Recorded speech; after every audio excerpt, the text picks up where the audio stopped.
Good morning po mga lods. Palang araw po sa inyo mga ka-idol.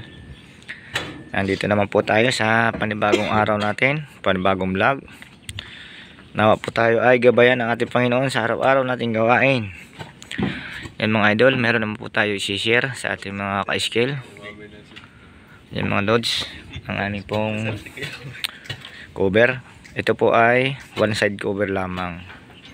So ibig sabihin po ay ito po kabila ay lupa na siya.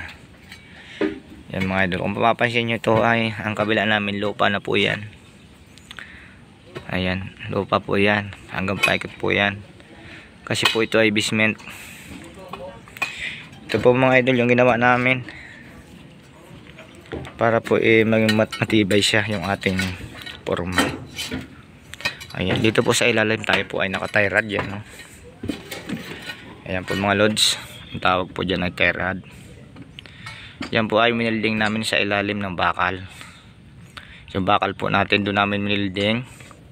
Ito naka-welding po ito doon, para po ay tayo ay mayroong pagkuha ng tibay. Kailangan naka-welding siya sa loob ng bakal.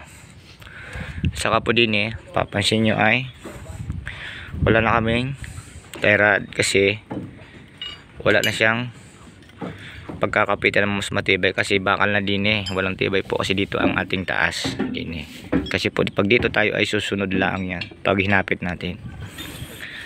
Kaya po gumamit na lang tayo ng tinatawag na acropos or shoring jack.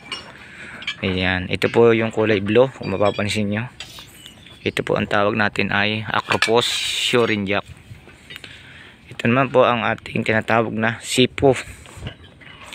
Ayan mga lods, sipo po yan.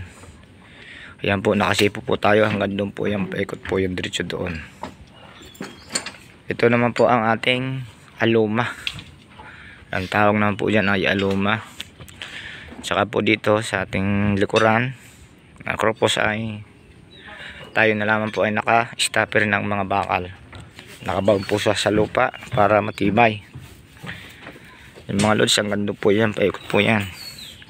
Saka po pala may bibigay pa ako sa inyo magandang tips mga lods sa dugsungan natin sa ating forma, para tayo ay hindi mahirapan magbaklas kung sakali hindi na tayo gumamit ng pako.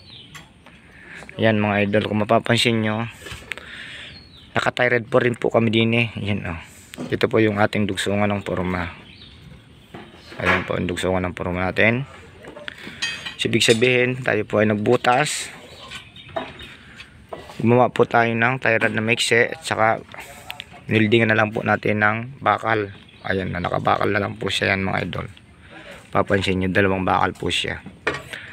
Ayan, tapos po ay naka-wing nut na lang tayo din Ayan, maiksi lang po yan.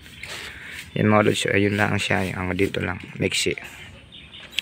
Para po tayo ay magbaklas ng forma, hindi na po masisira ang ating forma, hindi natin kailangan gumamit ng mga kabra or ano. Kasi kung gagamit tayo ng pako, tayo ay mahihirapan pala ang magkalas. Yan mga lods, yung po ang napakagandang tips para po sa ating mga ka-skill. Dito po mga lods ay nag-double po kami dito. Yan, double acropos po tayo dito kasi dalawang patong po yung ating forma mga idol. Dito sa parting side na to. Yan.